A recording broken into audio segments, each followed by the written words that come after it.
हर attractive लड़की high value नहीं होती और हर सिंपल दिखने वाली लड़की लो वैल्यू नहीं होती। हाई वैल्यू ब्यूटी से नहीं बल्कि स्टेबिलिटी और मैच्योरिटी से डिफाइन होती है। कभी सोचा कि क्यों कुछ गर्ल्स जो है वो नेचुरली रिस्पेक्ट कमांड करती हैं? क्यों उनके पास ड्रामा कम होता है? क्यों इमोशनली स्ट्रॉन्ग लोग और मैच्योर लोग उनकी तरफ डाइवर्ट होते हैं, उनकी तरफ अट्रैक्ट होते हैं? आज मैं तुम्हें 8 साइकोलॉजिकली प्रूवन ट्रेट्स बताऊंगा जो हाई वैल्यू गर्ल्स में होते हैं। So guys, you are watching BA wardrobe और मैं हूं बिलाल अहमद। सबसे पहले समझते हैं कि यार ये हाई वैल्यू गर्ल्स होती क्या है और वैल्यू कहते किसे हैं। ओके, यहाँ मैं क्लियर कर दूं कि वैल्यू का मतलब गोल्ड डिगर या एरोगेंट नहीं होता। हाई वैल्यू का मतलब होता है इमोशनली स्टेबल, सेल्फ अवेयर और सिक्योर होना। So now I will give you 8 traits of high value girls. Number 1, emotional self regulation. The reference by psychologist James Gross. Psychologist James Gross कहते हैं high value girls किसी भी बात पे over react नहीं करती कि जरा सा किसी ने कुछ कह दिया बस ड्रामा स्टार्ट, रोला स्टार्ट, वहां पे शोर में जाना शुरू कर दे। ये हरकतें उनमें नहीं होती। क्यों नहीं होती? क्योंकि ये साइन है इमेच्योरिटी का। ठीक है, मैच्योर लोग कभी भी किसी जगह पर जाके ऐसे शोर नहीं करते और ट्रिगर होने पर पॉज ले लेती है। मतलब किसी बात पर गुस्सा आया, गुस्सा आना जायज है, हर किसी को आ जाता है, लेकिन वो पॉज ले लेते हैं। ये नहीं कि किसी ने जरा सा कुछ कह दिया उस पर चढ़ थोड़े। फॉर एग्जाम्पल, 2 लड़कियां, एक लड़की आती है, उसका किसी से आर्गुमेंट होता है, वो अभी आर्गुमेंट सुनती नहीं, रोना शुरू कर देती है, चिल्लाना शुरू कर देती है, चीखना शुरू कर देती है। उससे क्या होता है? उससे पूरे हॉल का माहौल खराब हो जाता है, लोग सारे उसी को ब्लेम कर रहे होते हैं। लेकिन एक लड़की है जिसका आर्गुमेंट हुआ है, पीसफुली उसने सुना है, उसके बाद कामली उसने जवाब दिया। उसे गुस्सा आया भी हो तो उसने गुस्से को पी लिया, एक पर्सनैलिटी वे में, कॉन्फिडेंट वे में उसने जवाब दिया। इससे क्या होता है? साइकोलॉजिकली आपकी वैल्यू बढ़ती है अगले में। लोग कहते हैं कि यार ये तो बेवकूफ है, लेकिन ये लड़की जो है ये कामली कंपोज्ड है, इसमें मैच्योरिटी है। So according to James Gross, emotionally loud लोग सिर्फ अटेंशन लेते हैं, ठीक है, दूसरों की तवज्जो ले ली, लेकिन इमोशनली स्टेबल लोग जो है वो रिस्पेक्ट लेते हैं। Number 2, secure attachment style. Reference by John Bowlby. Psychologist John Bowlby explain करते हैं कि जितनी भी हाई वैल्यू गर्ल्स होती हैं वो रीअश्योरेंस नहीं मांगती। समझ नहीं आई ना? अभी समझाता हूँ। उन्हें बार बार खुद को रीअश्योर नहीं करना पड़ता, खुद को तसल्ली नहीं देनी पड़ती। उन्हें अपनी वैल्यू का आइडिया होता है। और सेकंडली, वो ट्रस्ट इश्यूज क्रिएट नहीं करती। फॉर एग्जांपल, उनका किसी से रिलेशनशिप है, सो वो बार बार रीअश्योरेंस नहीं मांगती, शक नहीं करती, 24/7 लोकेशन नहीं डिमांड करती। इसके पीछे बहुत ही बड़ा साइकोलॉजिकल फैक्ट है, क्योंकि उन्हें अपनी वैल्यू का पता होता है। उन्हें पता होता है कि उनकी वैल्यू क्या है। वो क्या करती है? फॉर एग्जाम्पल, अगर कोई उन पे चीट कर भी रहा हो तो वो ये नहीं करती कि वो उसके पीछे पड़ जाएंगे, तो मुझे लोकेशन भेजो, तो मुझे बताओ कर रहे हो कि नहीं कर रहे हो। नो, वो जस्ट सिंपली खुद पता करती है। अगर उन्हें लगे कि अगला उन्हें चीट कर रहा है, चुपचाप साइड, नो रोला, नो बकवास, नो ड्रामा, क्योंकि उन्हें अपनी वैल्यू का पता है कि अगला उन्हें डिजर्व नहीं करता और उन जैसा कोई है भी नहीं। सो इससे क्या पता चलता है? Secure attachment styles. इमैच्योर बच्चों की तरह बार बार कॉल्स, टेक्स्ट और रीअश्योरेंस नहीं मांगती, क्योंकि इससे बंदा इनसिक्योर लगता है। ऐसे लगता है कि ये जो है मेरे पीछे पड़ गई है, लेकिन वो ऐसा नहीं करती। कहती हैं अगर आप इक्वल एफर्ट दोगे तो इक्वल एफर्ट लोगे, क्योंकि सारी गेम जो है अपनी वैल्यू के है। उन्हें अपनी वैल्यू पता है कि उन्हें तो कोई और अच्छा मिल जाएगा, लेकिन जो बंदा उनको चीट कर रहा है वो बेवकूफी कर रहा है, वो एक हाई वैल्यू इंसान को गवा रहा है। Number 3, clear communication, no mind games. Reference by John Gottman. इन साइकोलॉजिस्ट के मुताबिक हाई वैल्यू गर्ल्स जो होती हैं वो साइलेंट ट्रीटमेंट नहीं देती, जो बात उन्हें चुभ रही है मुंह पर कह देती हैं। क्लियर कम्युनिकेशन स्किल्स, कोई इधर उधर की बात नहीं कि हिंट्स देना कि मैं आपसे नाराज हूं, नो, वो डायरेक्टली कह देती हैं। फॉर एग्जांपल, उन्हें कोई बात बुरी लगी तो ये नहीं करेंगे कि हाँ ठीक है, 2-4 दिन बात नहीं की और इस तरह की हरकतें। नो, उनकी क्लियर बाउंड्रीज होती हैं, क्लियरली बता देती है तुमने ऐसा क्यों किया, ये बात मुझे अच्छी नहीं लगी। इससे क्या पता चलता है? एक तो पता चलता है कि मैच्योरिटी है, दूसरा वो अपना बॉन्ड बचा लेती है अगले पर्सन के साथ, क्योंकि जब कोई बात हम लोग दिल में रख लेते और अगले तक नहीं कहते ना, बहुत ज्यादा मिसअंडरस्टैंडिंग्स क्रिएट हो जाती है और अगला हमें फॉर ग्रांटेड भी लेता है कि शायद इसे फील नहीं होता। तो इसलिए अपनी बात को क्लियरली कहना भी एक आर्ट है और ये हाई वैल्यू लोगों में होता है। अपनी बात क्लियरली कह दी, बस मुझे नहीं पसंद तो नहीं पसंद। इससे अगले को भी पता चल जाता है कि यार ये बंदा ना ये बात पसंद नहीं करता, सो वो अगली दफा वो बात नहीं करता, ना आपका मूड खराब होता है ना उनका। क्लैरिटी होना बहुत जरूरी है। According to John Gottman, clarity is high sign of maturity. Number 4, internal validation. Reference by psychologist Edward deci.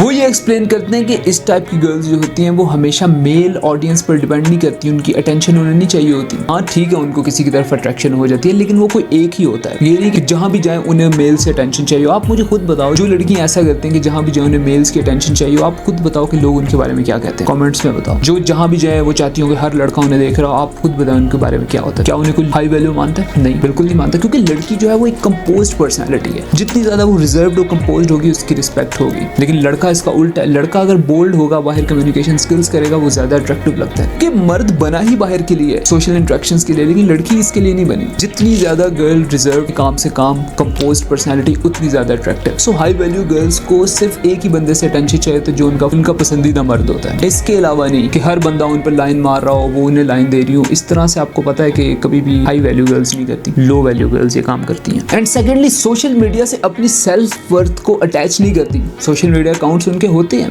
लेकिन जस्ट अपनी खुशी के लिए। उसमें कुछ लोग ही ऐड होते हैं, प्राइवेट से अकाउंट होते हैं। अब इसका मतलब ये नहीं कि जिनका पब्लिक अकाउंट है उनकी हाई वैल्यू नहीं है, वैल्यू हो सकता है उनकी हाई हो, लेकिन वो डिपेंडेंट है वैलिडेशन पर। इस चीज पर जरूर डिपेंडेंट है कि अवाम उन्हें कैसे परसीव करिए। उनको शेयर्स की भी परवाह है, उन्हें कमेंट्स की भी परवाह है। मोस्टली हाई वैल्यू गर्ल्स होती है, उन्हें कोई परवाह नहीं होती। लिमिटेड से लोग होते हैं, वही उनके साथ ऐड होते हैं, उन्हीं के साथ कर रहे होते हैं, उन्हें कोई शौक नहीं होता कि सारी अवाम उन्हें देखे। और ये हाई वैल्यू की बहुत बड़ी निशानी है, क्योंकि वो ऑफलाइन भी कॉन्फिडेंट है। दे डोंट वांट वैलिडेशन, और वो कमेंट्स के हर बंदा आके कमेंट्स कर रहा हो और बता रहा हो। इसी के बारे में एक साइकोलॉजिकल पॉइंट ऑफ व्यू है कि जिसको अपनी तरफ से सेल्फ वैलिडेशन अप्रूवल मिल जाए ना, उसको दुनिया की फिर परवाह नहीं होती कि मैं ठीक हूँ, मेरे साथ जो मेरे लोग हैं वो ठीक है, बस दैट्स इनफ। हर जगह से वैलिडेशन लेने की जरूरत ही नहीं है। आप अपनी वैल्यू क्यों गिरा रहे हो? आपको जरूरी उनसे पूछना कि आप कैसे लग रहे हो? सो इसलिए जितने भी ये प्राइवेट अकाउंट्स रख के अपने लोगों तक महदूद रहती हैं, इनकी रिस्पेक्ट ज्यादा होती है। मैं सच बता रहा हूँ, लड़के इन्हें कंसिडर करते हैं बजाय उनके कि जो हर किसी के कमेंट पे रिप्लाई, हर किसी के साथ बातचीत। उसको गर्लफ्रेंड तो बना सकते हैं लेकिन बीवी नहीं बनाते। आपको हो सकता है बात बुरी लगे, बट दिस इज रियलिटी, क्योंकि वैल्यू का इससे कंसर्न है। लड़का जो है वो सोशल हो सकता है लेकिन लड़की नहीं हो सकती। क्यों? नेचर ही ऐसी है। लड़की जो है वो कंपोज्ड पर्सनैलिटी है, as I have told you, और आपकी वैल्यू अपने हाथ में ही है। सो इंटरनली वैलिडेशन होना बहुत जरूरी है। Number 5, growth mindset. The reference by psychologist Carol Dweck वो एक्सप्लेन करते हैं कि जो हाई वैल्यू गर्ल्स होती है ना, उनका ग्रोथ माइंडसेट होता है। वो ग्रो करना चाहती हैं, फीडबैक लेकर खुद को इंप्रूव करती हैं, इवॉल्व करती हैं वक्त के साथ। तब वो देखती हैं कि कोई अच्छी चीज हो रही है, अपने अंदर अडॉप्ट करती है, चाहे वो फिर फैशन रिलेटेड हो, चाहे फिर वो कम्युनिकेशन स्किल्स रिलेटेड हो, कोई करियर रिलेटेड हो, वेब डेवलपमेंट, किसी भी तरह से वो अपने आप को ग्रो करती है, तभी तो वैल्यू बढ़ती है। This is reality. जो इंसान जितना स्किलफुल हो जाता है उसकी उतनी ज्यादा वैल्यू बढ़ना शुरू हो जाती है। इसका इम्पैक्ट क्या है कि जो हाई वैल्यू लोग होते हैं ना, वो परफेक्ट नहीं होते लेकिन इवॉल्विंग जरूर होते हैं, वक्त के साथ अडेप्टेबिलिटी जरूर होती है उनमें। अब तुम खुद कंसीडर करो, 2 लड़कियां हैं जो एक ही गांव की हैं, ठीक है। एक लड़की जो है वो वक्त के साथ पढ़ गई, वक्त के साथ अच्छी पढ़ाई की, वक्त के साथ उसको इवॉल्व किया, अपनी पर्सनैलिटी भी बिल्ड की। और एक लड़की वो है जो गाँव में रही लेकिन उसने ना वक्त के साथ पढ़ी, ना उसने खुद को इवॉल्व किया, और ना ही ग्रोथ माइंडसेट रखा।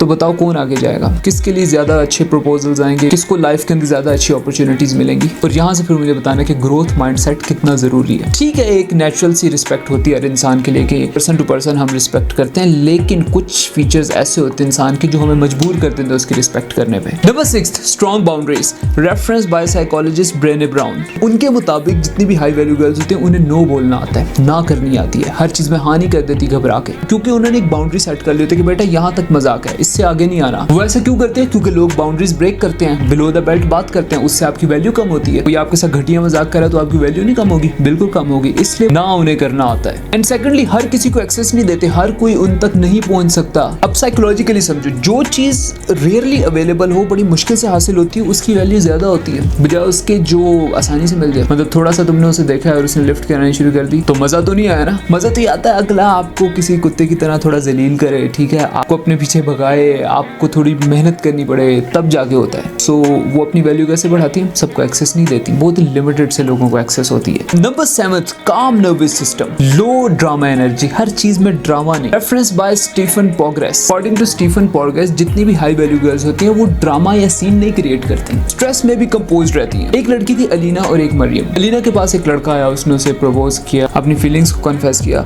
तो उसने कहा तूने अपनी शक्ल देखी है, औकात है नहीं, चल निकल यहाँ से। कामली नर्वस सिस्टम को यूज नहीं किया, ये तो उसने बोल दिया, वो समझ रही कि उसकी हाई वैल्यू होगी, नहीं, उसकी वैल्यू नहीं हाई हुई, जबकि उसने बदतमीजी की अगले से। लेकिन जब हम कॉन्टेक्स्ट में बात करते हैं मरियम के पास वो लड़का है, उसने अपनी फीलिंग्स कन्फेस की, मरियम ने भी इनकार किया, लेकिन उसने कहा really respect your feeling, but हम दोनों में ऐसा कुछ हो नहीं सकता, कुछ जरूर कोई अच्छा मिल जाएगा और आप अपनी लाइफ के साथ मूव ऑन करें। अब दोनों में फर्क है। इस रिएक्शन के बाद वो लड़का मरियम को स्टिल एक हाई वैल्यू गर्ल समझता है, उसकी इज्जत उसकी नज़र में सेम है क्योंकि उसने उसे रिस्पेक्टफुली ट्रीट किया। लेकिन अलीना ने कैसे ट्रीट किया था? अबे निकलना, तुझे तो औकात ही नहीं है, तुम जैसे तो मैं मुंह नहीं लगाता। क्या वो लड़का अब उसको हाई वैल्यू मानेगा? नहीं, बल्कि अपने दोस्तों में जाके ऐसा बयान करेगा कि मैं यहाँ बता नहीं सकता। क्योंकि हमारी जो साइकोलॉजी वो ऐसी है, जब हम किसी की तरफ इंटेंड होते हैं उसको अपनी पूरी अटेंशन देते हैं, लेकिन अगला जब हमें वो अटेंशन नहीं देता या हमें जलील करता है तो ऑटोमेटिकली हम उसके खिलाफ हो जाते हैं। इसमें अब डिफरेंस क्या आता है? इसमें यही था कि उसने काम नर्वस सिस्टम यूज नहीं किया, स्ट्रेस के अंदर आके अलीना कंपोज नहीं रही। Number 8, independent identity. Reference by Murray Bowen. इस साइकोलॉजिस्ट के मुताबिक जितनी भी हाई वैल्यू गर्ल्स होती है सबकी इंडिपेंडेंट पर्सनालिटी होती है, दे आर नेवर बी वानाबीज। आजकल के दौर की बात करूँ ना, आजकल यूनिवर्सिटीज के अंदर, पाकिस्तानी यूनिवर्सिटीज के अंदर हर लड़की जो है वो वानाबी है, अंग्रेजियों को कॉपी कर रही है, इतना सा स्पीकर ले जाती है और उसके ऊपर वाइप कर रही है। वाइप क्यों? क्यों?